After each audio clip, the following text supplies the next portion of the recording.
So remember when I used to record videos doing the dishes, but I never actually got any dishes done? Let's see how it goes this time.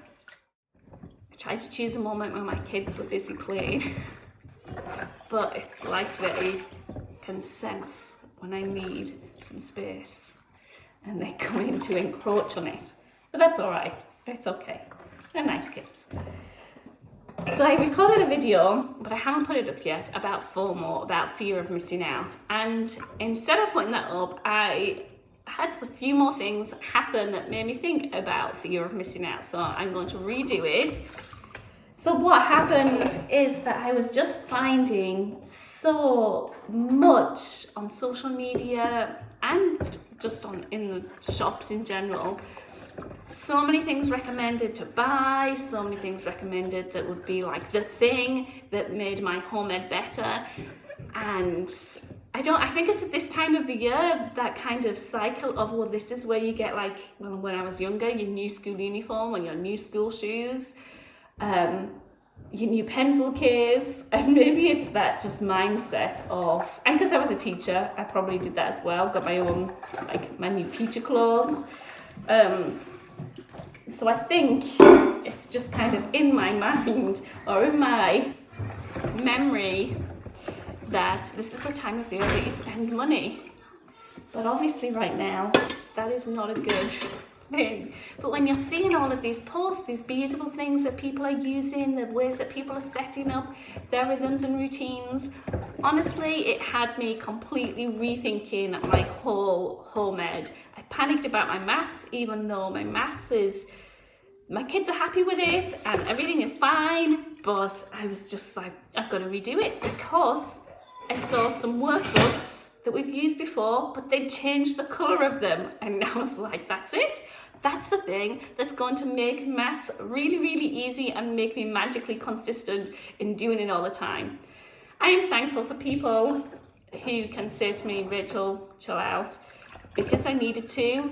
And then I had someone else mention, because I just hadn't put it together, that right now the world is conspiring against me to make me spend money. It was like that. They just don't go on social media around about this time of year because they find themselves wanting to get a lot of new things. And so if you're feeling like that, I get it. I have learned the hard way that just because I spend money on something doesn't mean that it's going to be the thing that changes our home ed. And from people giving me the advice of, like, Rachel, is it you that wants to change or is it the kids that want to change? Because if the kids are happy, then why would I need to change? And people saying, like, just watch out, because that's what is going on right now in the home ed world, is everyone and their uncle's dog is trying to sell you something, which is legit, that's part of the process. But it has helped me to take a step back a little bit. So we really haven't bought anything that I hadn't already planned last year to continue doing. But then now I've got a bit of FOMO with everyone doing their planning. Every time I push my glasses up, I get bubbles on the lenses. Hang on. Even if you're like an unschooler, there's still planning that happens, like planning trips and planning the books that you might be getting. Like there are still lots of ways of planning, no matter how structured you are. But I see people getting things planned, having their planners, and it makes me really itchy to sit down and do it and figure it all out, and somehow have this fear of missing out, that if I don't get it done by a certain date, September, the magical time where everything has to begin, then I am like, I've lost, I may as well give up. And obviously that's not the case, but the FOMO is strong in home ed. And the idea of, there's a book, isn't there, by Mindy Kaling, that's Everyone's Hanging Out Without Me, or something like that. And we can feel like that just as adults, like everyone must be hanging out without me, but then it's like everyone's unschooling without me, everyone's got their wonderful displays without me, everyone's managing to do this without me, and the idea of being left behind can feel a bit like, if I really believe that there is no such thing as behind, then I have to apply that to myself as well, that I can't get behind on planning, I can't get behind on not having the latest curriculums or resources.